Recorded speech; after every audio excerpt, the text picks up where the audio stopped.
side goes in and down, put through to the bottom. Right hand side goes in and up. Just grab a pair of scissors to help push it up a bit. You can use whatever you want to use.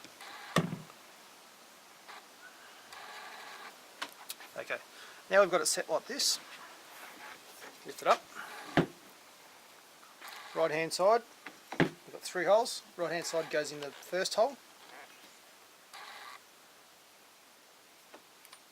Back through the middle hole, which is the top hole.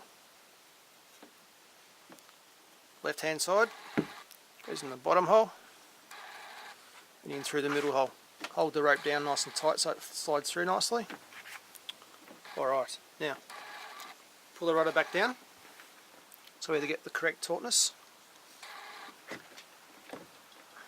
Make sure it's all nice and tight. Okay, now lift it up. It'll slide through the hole nicely so you can get the right amount of cord on it. At this point it should be reasonably flush. If they're not, it doesn't matter too much. Just do a reef knot. Stop.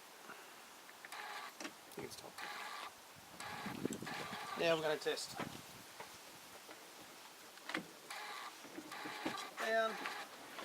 That's what we want. Up and down. Before you start, always make sure your up and down is zeroed out so it's facing straight ahead. And that's the end of the story.